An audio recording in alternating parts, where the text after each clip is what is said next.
Qual a atenção que a gente deve ter aí com os nossos alunos aí que têm diabetes tipo 1 e estão passando aí pela fase da adolescência. Seja aí muito bem-vindo, seja muito bem-vinda nessa série de lives, que é as lives de imersão em exercício e diabetes.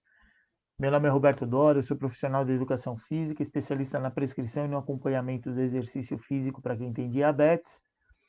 E eu normalmente oriento aí o profissional de educação física a aprender a adaptar o exercício ao diabetes ou então o diabetes ao exercício, né? Desde a anamnese aí até a prescrição com total segurança.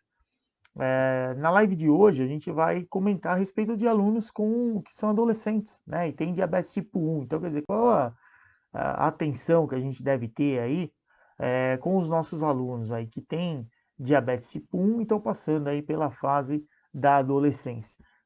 Qual o grande detalhe que a gente precisa entender nessa faixa etária, né? Na parte da adolescência? O primeiro detalhe é, nós na adolescência, eu falo nós, assim, no caso, né, provavelmente a maioria que está aqui já passou por essa fase, mas eu me lembro nessa época é muito comum, né, na adolescência, a gente não se expor a situações que a gente não domina. Então, quer dizer, a gente morre de vergonha de pagar mico, né? Ninguém quer pagar mico. Então, com relação a exercício, a gente tem aí um certo momento de dificuldade com o adolescente, porque nesse momento, se ele já veio levando uma vida já meio sedentária, nessa época vai ser difícil ele se empenhar em alguma atividade física, a não ser que ele domine o que ele esteja fazendo. Então, a gente vê no adolescente, se ele sabe andar de skate, ele vai passar praticamente a adolescência inteira andando de skate. Se ele luta, ele vai continuar lutando. Se ele joga futebol, ele vai continuar jogando futebol. Então, quer dizer, ele só vai se expor a exercícios ou a atividades físicas que ele normalmente domina. Caso contrário, ele não vai fazer. Esse aí é o primeiro detalhe, o primeiro desafio que a gente tem aí como profissional de educação física. O segundo é a questão relacionada às mudanças no organismo. A gente sabe que quando criança, meninos e meninas aí não tem diferenças, né, hormonais, os organismos são muito parecidos, então em relação às atividades, mesmo que sejam lúdicas, aí, que envolvam um movimento, a gente sabe que não vai ter grande problema em relação a isso. Agora, na adolescência começam a aparecer as diferenças, e principalmente aí nos meninos, se tem aí uma grande quantidade de hormônio do crescimento, de GH circulando, uma grande quantidade de testosterona circulando no sistema, e esses hormônios a gente sabe que a função deles tem funções que são extremamente importantes aí para o nosso organismo, mas ao mesmo tempo eles agem com ação contrarreguladora à ação da insulina.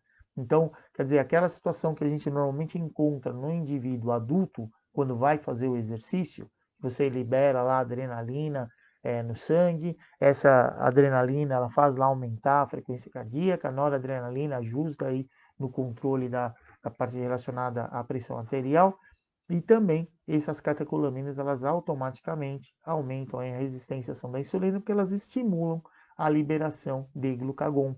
E o glucagon a gente sabe que é um hormônio contrarregulador da ação da insulina que faz com que o fígado comece a liberar a glicose para o sangue. Em atividades mais intensas, tem também liberação de GH. E o GH ele vai ser liberado por conta do estímulo ao exercício. E enquanto tem uma grande quantidade de GH circulando no sangue, aumenta aí a quantidade de gliconeogênese no fígado e também, principalmente a gliconeogênese sendo feita aí pelos aminoácidos, né, que estão circulando no sistema e, consequentemente, aí dificultando a utilização da glicose como fonte de energia. Então, a, tanto o GH, né, como a própria testosterona e também as catecolaminas, eles vão agir como hormônios contrarreguladores à ação da insulina. Para o indivíduo que não tem diabetes, normalmente ele tende a ter diminuição na secreção de insulina durante o exercício, é o corpo buscando aí um estado de equilíbrio. Agora, no nosso aluno com diabetes, durante essa fase da adolescência, independente dele fazer exercício ou não, por questão do desenvolvimento, do período de desenvolvimento, ele naturalmente tem aí uma grande quantidade de GH circulando no sistema. E junto com isso também aí aumento na testosterona. E o que isso aí impacta? Impacta em facilmente ele ter mais dificuldade em controlar o diabetes. Então, é uma situação que, sim, varia de pessoa para pessoa, mas tem muitos adolescentes que se sentem envergonhados de ter diabetes. Ninguém tem culpa de ter diabetes tipo 1, né? Isso aí é uma situação que a gente, né, muitas vezes é diagnosticada, a grande maioria é diagnosticada aí quando criança, não foi diferente comigo. Eu tinha 8 anos lá, fui diagnosticado, e você vai crescendo e vai aprendendo a conviver com isso. Mas realmente, na época da adolescência, é uma época um pouco mais complicada da vida da gente. E é um período que ele não é favorável a um bom controle metabólico. E a gente tem aí também outro problema, quer dizer, não vai se expor muito lá em relação ao exercício que vai ser feito, não vai querer se expor a um exercício que ele não domine muito. A parte do controle metabólico, ele exige sim um acompanhamento mais intensivo com relação a aumento nas medições aí das glicemias, principalmente das glicemias capilares, e, consequentemente, uma quantidade maior de bolos, né, de aplicação aí com insulina ultra rápida para tentar manter a glicemia controlada. E aonde eu quero chegar com essa história toda? Nessa fase, o nosso aluno com diabetes, ele normalmente, na adolescência, a tendência natural é ele tender a chegar descompensado para fazer o exercício. E a gente sabe que no momento que você vai fazer o exercício, quer dizer, a gente mede lá a glicemia antes de fazer o exercício e a gente tem os padrões fisiológicos, né? Se ele tiver com glicemia a partir de 180 miligramas por decilitro, ele já está entrando num quadro de hiperglicemia e isso automaticamente aumenta a taxa de filtragem glomerular, quer dizer, os rins vão começar a filtrar o sangue mais rápido para tentar, através da urina, eliminar a glicose. Só que é bem diferente a gente começar a trabalhar com começar a trabalhar, que eu falo, como iniciar a aula, né, com o nosso aluno lá com diabetes tipo 1 na adolescência, com uma glicemia de 180, 190, ou uma de 300, ou acima de 300 miligramas por decilitro. Porque aí é onde está o impacto dessa situação.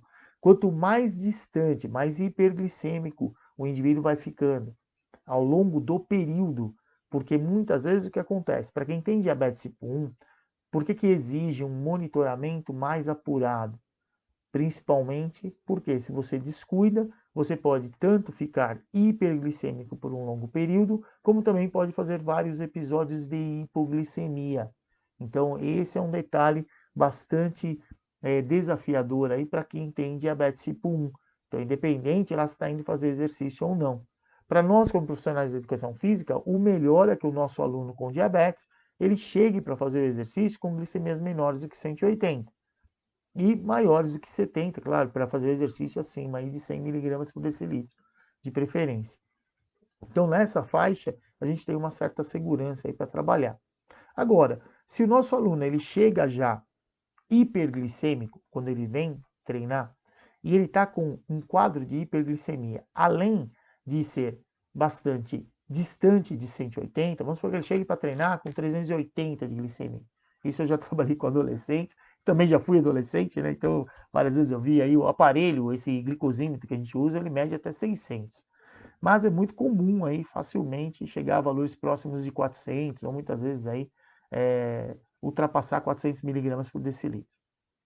E aí, qual é o grande problema que a gente tem disso? Quanto mais distante vai ficando de 180 miligramas por decilitro, automaticamente os rins vão cada vez filtrando mais rápido o sangue para eliminar pela urina a glicose. Ótimo, é isso que vai acontecer. Agora, você ficar hiperglicêmico, por exemplo, por 1 hora, 2 horas, é uma situação que não é agradável, não é boa, mas é bem diferente do indivíduo ficar, por exemplo, 12 horas numa situação onde fica em hiperglicemia. Então é aí a preocupação nossa, é aí que a gente tem que ter atenção. Porque se é uma situação pontual, então isso é algo que eu sempre gosto de comentar com vocês, se o nosso aluno com diabetes ele chega para treinar, ele está hiperglicêmico, primeira pergunta que a gente vai fazer para ele, fala, meu, a sua glicemia está como? Né? Quanto estava hoje pela manhã? Como é que veio vindo, né? Durante o dia, por exemplo, se ele foi treinar à tarde. Se ele vai treinar de manhã, você vê à noite, quando ele deitou, 2 horas depois do almoço, no almoço, né? No dia anterior, como teve a glicemia. Isso é extremamente importante para a gente, porque você precisa entender por quanto tempo ele está hiperglicêmico. Porque A partir do momento que se fica hiperglicêmico, consequentemente o corpo vai tentar buscar alguma situação de equilíbrio, já que não tem insulina suficiente ali circulando. E muitas vezes, pela quantidade aumentada, principalmente aí de GH e de testosterona, consequentemente precisa fazer um ajuste maior com relação às dosagens de insulina, principalmente aí basal também. E além disso, fazer mais correções com insulina ultra rápida, para tentar manter esse padrão de glicemias aí menores do que 180 miligramas por decilitro. Então, é um desafio natural dessa faixa etária. As meninas, ainda além de todo esse período, ainda tem a questão relacionada à parte do ciclo menstrual, que também influencia, porque vai aumentar a resistência à ação da insulina.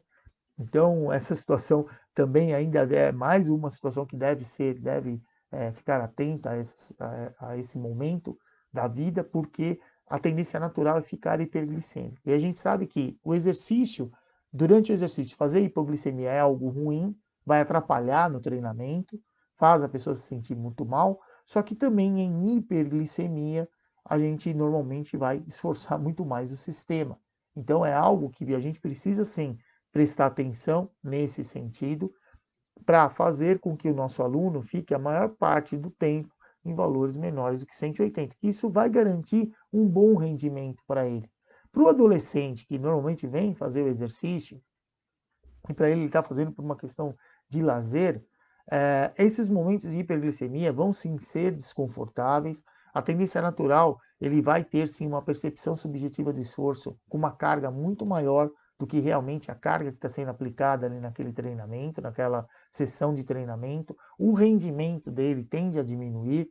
Então, é algo que é desconfortável, é ruim. Nós, como profissionais de educação física, a gente pode sim orientá-lo a como proceder, né, durante esse momento, mas para garantir aí que tenha um bom desenvolvimento. Agora, o problema maior é aquele adolescente que de repente ele já está treinando, ele está buscando aí o alto rendimento. E aí, nesse momento, é onde a gente tem que sim orientar com relação a um bom controle do diabetes para evitar que ele perca a o condicionamento que ele tem e muitas vezes a posição dentro do esporte lá que ele está praticando. Então, de repente, ele é um jogador que é titular até então, e aí agora ele entra na adolescência, um mau controle metabólico faz com que o rendimento dele diminua. Então, isso é algo bastante preocupante, porque é uma fase, como eu falei anteriormente, é uma fase que a gente está normalmente tentando aí se conhecer, são várias mudanças aí acontecendo no nosso corpo. Essa ação hormonal, ela também atrapalha bastante o controle metabólico e, consequentemente, impacta diretamente aí no exercício físico. E se o nosso aluno com diabetes, né, ele está buscando aí alto rendimento, consequentemente tem que sim fazer um controle muito mais apurado para garantir que ele tenha um bom desempenho. E o detalhe é, naturalmente nessa fase, tem sim que aumentar bastante a dose da insulina basal e também fazer mais correções com insulina ultra rápida.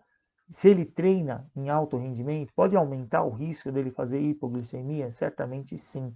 Só que a gente tem que partir do pressuposto que esse organismo, a homeostasia dele, não é semelhante à de um organismo adulto. Ele vai ter uma quantidade muito maior aí de GH e de testosterona circulando no sangue, e que são hormônios naturalmente contrarreguladores da ação da insulina.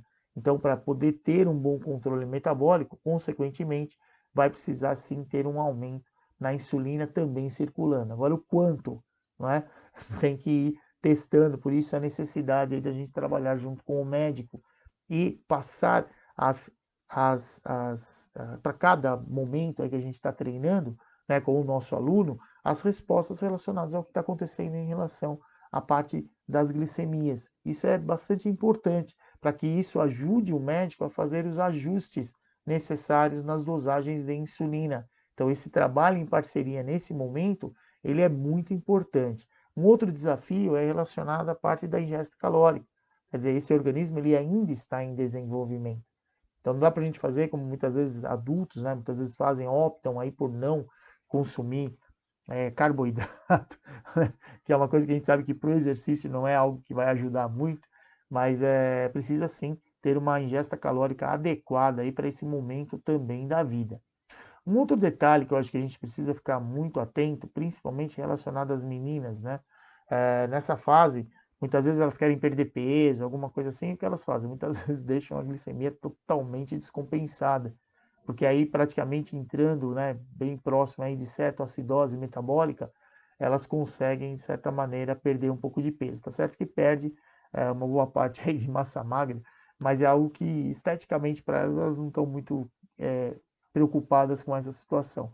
Mas é algo para a gente ficar atento, né? Se a nossa aluna lá com diabetes tipo 1, nesse período da adolescência, começou a perder muito peso, aí tem que sim conversar, né? Tentar conversar com o aluno, se não conversar com os pais, para observarem essa situação e tentarem, né, fazer com que haja aí um controle é, mais intensivo das glicemias e evitar, porque qual é o grande problema de tudo isso, né? É a vida que está sendo posta em risco, porque se a gente tem um metabolismo que ele não está bem controlado, nosso aluno chega aí com glicemias muito altas e você coloca ele para fazer o exercício, primeiro que a gente vai certamente partir já do pressuposto que esse indivíduo está desidratado. E a gente precisa ter uma quantidade adequada de água no nosso corpo, principalmente para ajudar no sistema de termorregulação. Durante o exercício, o músculo trabalhando, ele produz calor, aumenta a temperatura interna e o processo aí mais eficiente que a gente tem para refrigerar o nosso sistema é exatamente a termorregulação, então é a sudorese. Só que para a sudorese acontecer, a gente precisa ter água suficiente no corpo. E esse indivíduo, por estar automaticamente numa situação de hiperglicemia, por um período talvez mais prolongado, ele tenda a ficar urinando muito mais e fica com os sintomas clássicos de quem tem diabetes aí não compensado, que é ficar fazendo xixi toda hora e tomando água incessantemente e sempre com sensação de sede, porque o sistema está perdendo água muito rápido. E isso vai impactar diretamente na termorregulação, porque primeiro, o corpo já vai estar com o sangue um pouco mais viscoso, e isso vai sobrecarregar o sistema cardiocirculatório. Além disso, precisa de água para ser perdido e, consequentemente, já está numa situação já meio de desidratação. Então, a tendência natural e pela própria tá urinando muito mais, quando se perde glicose pela urina, não vai perder só glicose, perde a água, né, pela urina do sistema, a glicose também ela é expelida, mas junto com ela também o sódio. E aí a gente começa a ter o quê? Perder aí minerais, né? Vai tendo a perda de sódio e fazendo o exercício você começa a perder também potássio que está lá no interior das células. Então isso acaba prejudicando muito o rendimento e além de tudo, num quadro onde o metabolismo está desequilibrado, o exercício ele normalmente vai justamente impactar nessa situação. A gente quebra a homeostasia com o exercício, só que aí você vai quebrar uma homeostasia que já está quebrada. Então, esse é que é o nosso risco. Por isso, a necessidade de ficar atento aí com o nosso aluno com diabetes. Chegou em hiperglicemia? Sim, tem que fazer correção com insulina de curta duração, antes de começar a fazer o exercício. Durante o exercício, fazer a medição mais vezes, consumir uma quantidade maior de água, de líquido, porque ele vai ficar sedento o tempo inteiro por conta de ter perdido já muita água antes de vir para começar aí o treinamento. Então, nessa situação, a gente tem sim que ficar muito atento, porque fica muito fácil desse indivíduo entrar num processo de cetoacidose metabólica, porque numa situação de desequilíbrio metabólico, ele automaticamente começa a ter uma quantidade maior de cetonas circulando no sangue.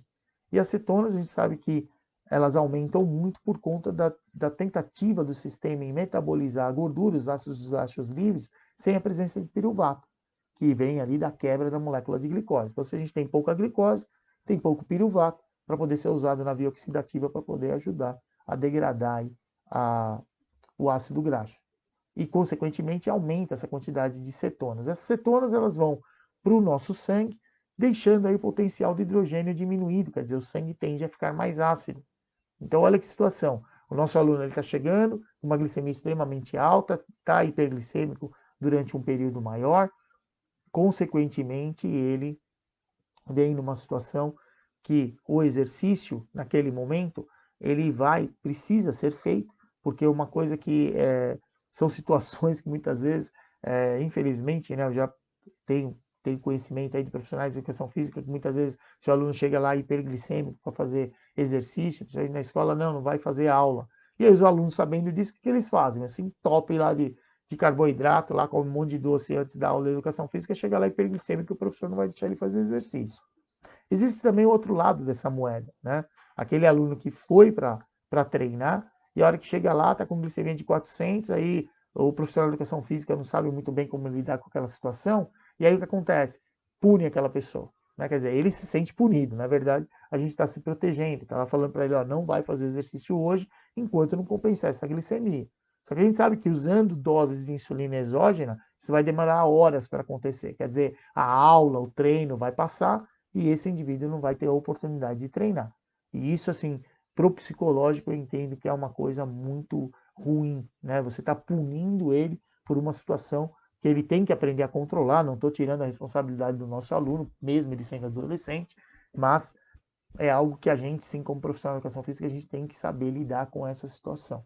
Então, garantir a segurança aí para o treinamento desse indivíduo naquele momento e fazer com que ele não deixe de participar aí junto com o grupo. Porque quem tem diabetes é engraçado, que muitas vezes, né, eu falei para as pessoas assim, não, que eu tenho diabetes, e a pessoa olha, nossa, você não parece que tem diabetes.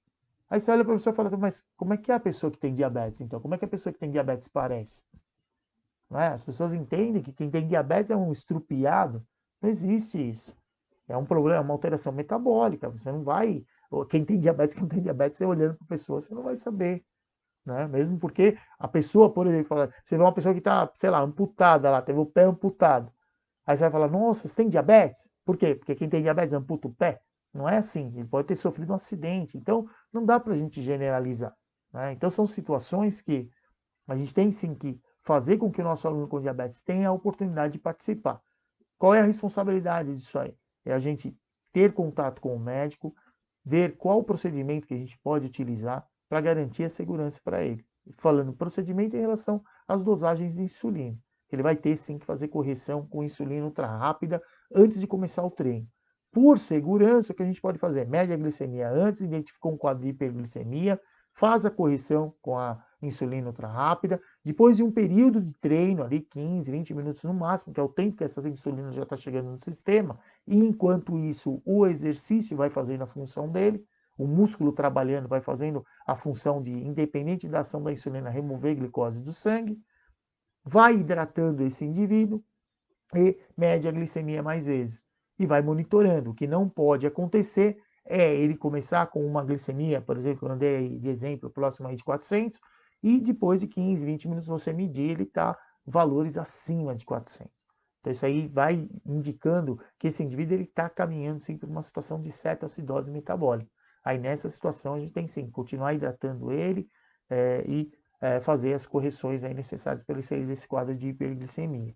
Essa é o que tem que ser feito. Mas, se ele começa a fazer o exercício, aplica a insulina, hidrata, faz o exercício, vai hidratando, depois de uns 15, 20 minutos, interrompe a sessão de treinamento e mede a glicemia. Está abaixo? Tem que estar abaixo do que estava no início. Só que abaixo quanto? Não vai esperar que ele vai começar com 400 e vai estar com 100 e alguma coisa. Não vai acontecer isso.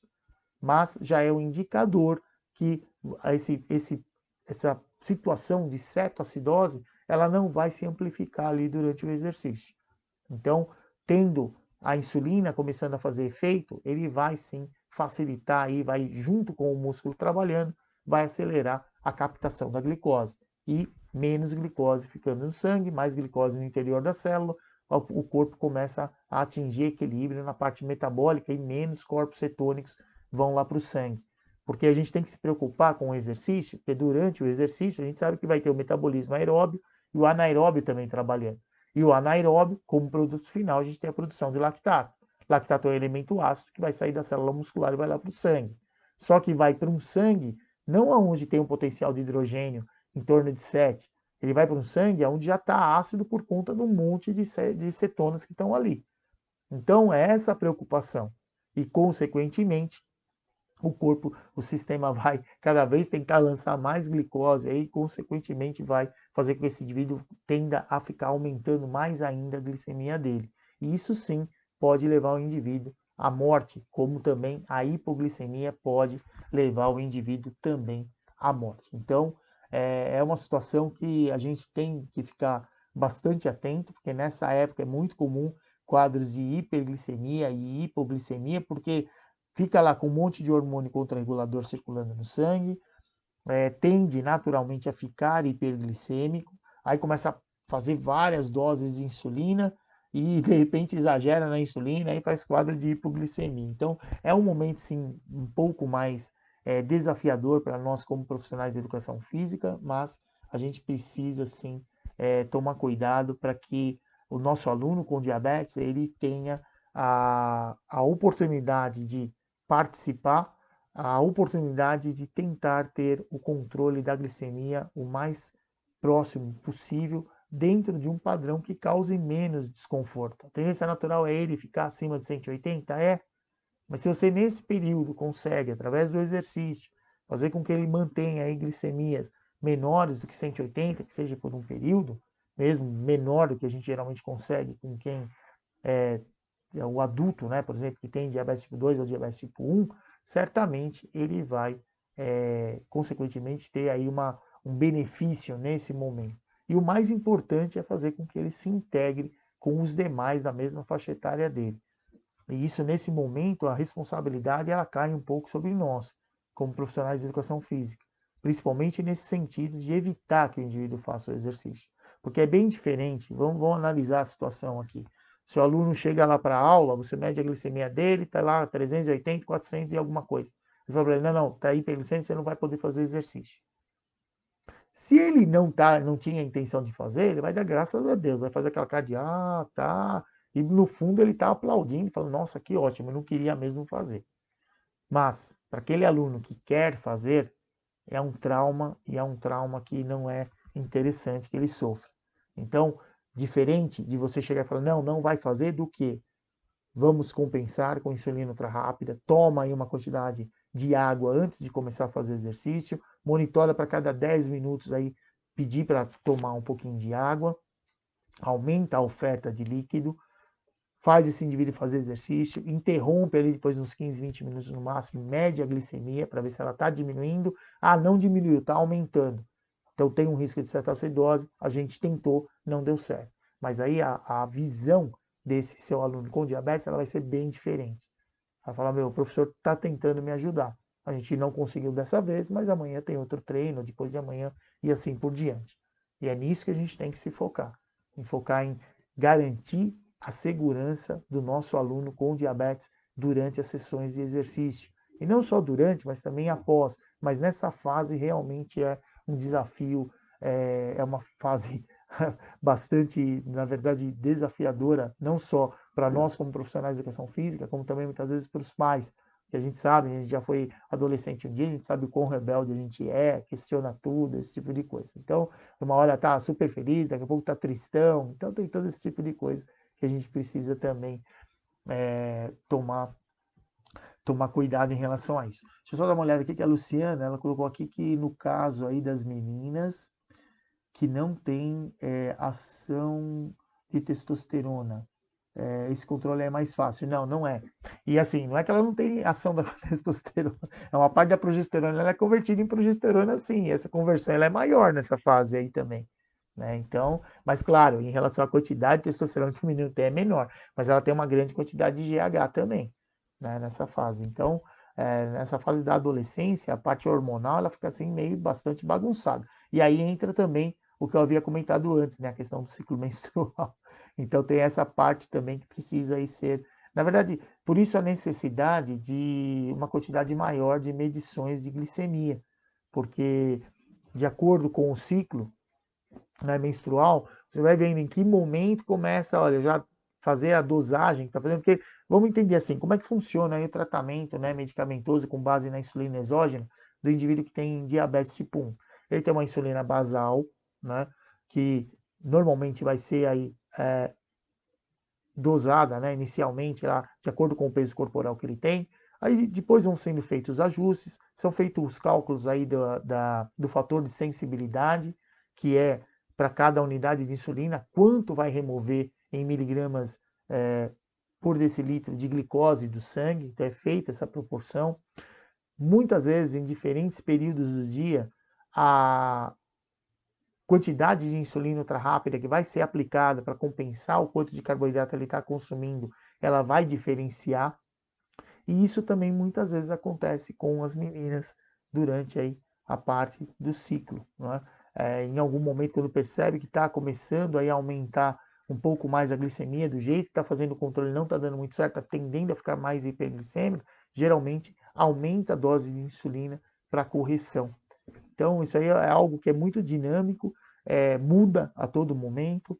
A gente tem que respeitar o princípio da individualidade biológica. Então, não existe assim um padrão, sabe? Ah, não, vai aumentar em tantos por cento. Vai.